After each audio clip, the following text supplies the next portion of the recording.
Bonjour tout le monde, et j'ai un super bon tips pour vous aujourd'hui, parce que c'est quelque chose qui m'a entièrement agacé quand j'avais commencé à utiliser Stripe avec les comptes Connect. Quelque chose où j'avais tiré les cheveux et ça fait tellement longtemps que Bubble existe qu'en fait le post qui a résolu mon problème datait d'il y a peut-être 3 ou 4 ans, donc je l'avais trouvé à peine. Mais je l'avais trouvé. Bon, donc je vous explique. On est dans la logique d'une appli qui fait que on peut inscrire comme compte Connect. Donc ça veut dire que je register the user as a seller avec Stripe. Ça veut dire que cette personne il aura un compte Stripe marchand qui peut recevoir des paiements à travers ma plateforme et avoir le paiement tomber dans son compte bancaire. N'oubliez pas une chose, donc il y a deux choses à considérer.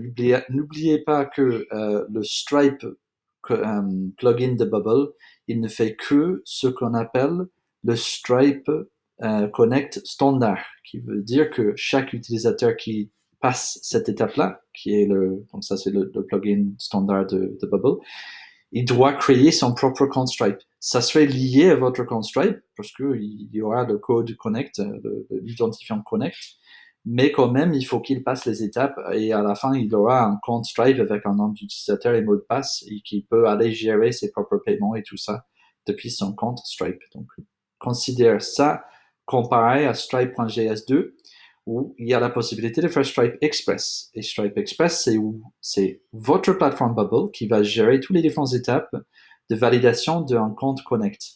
Donc, le client, le marchand, il ne va jamais voir stripe.com. Il ne va que voir les étapes de notre appli. Le seul moment où il va voir les écrans Stripe, c'est des écrans spécifiques, juste pour lui demander des documents. Mais s'il va sur stripe.com, il ne peut pas accéder avec un compte, avec un mot de passe. C'est tout l'info qu'il a sur son compte Stripe, c'est lié à notre plateforme Bubble.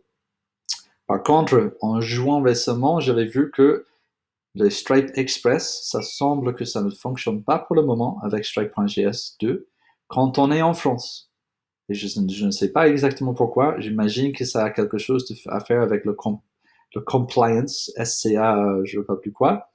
Mais voilà, juste pour vous dire que j'avais bien joué avec Stripe.js2 et je n'avais pas trouvé une solution de mon problème où je ne pouvais pas enregistrer quelqu'un avec Connect Express. Donc je reste moi-même pour le moment sur Stripe, le plugin standard de Bubble, qui fait Register User as a Seller, qui les fait passer par l'étape Stripe standard. Donc, quand vous faites ça, une étape qui est très importante pour votre processus est d'aller dans vos settings de Stripe, dans les deux cas, dans Test Data et Live, et sélectionner Settings pour Connect Settings. Vous allez avoir paramètres si c'est en français. Vous voyez standard, vous voyez express, donc ça, tout ça c'est en place. Vous pouvez activer, désactiver, par exemple OAuth pour express, OAuth pour standard, pourquoi pas. Ça débloque ça hein, dans les workflows.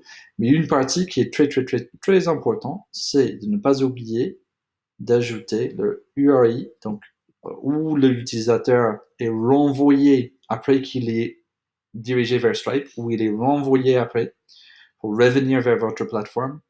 Ce n'est pas l'adresse de votre plateforme, c'est une adresse spécifique de Bubble qui fait diriger l'utilisateur, rediriger vers votre plateforme après qu'il a authentifié avec Stripe. Et donc, c'est bubble.io/post-stripe-auth. Donc, ce petit point-là qui peut vous faire tirer les cheveux pendant des heures. Mais voilà, maintenant, vous pouvez enregistrer vos utilisateurs, vos marchands avec votre plateforme comme Stripe Standard ou même Stripe Express à la limite aussi. Donc, au moins, on a besoin de ça pour Stripe Standard. Merci beaucoup.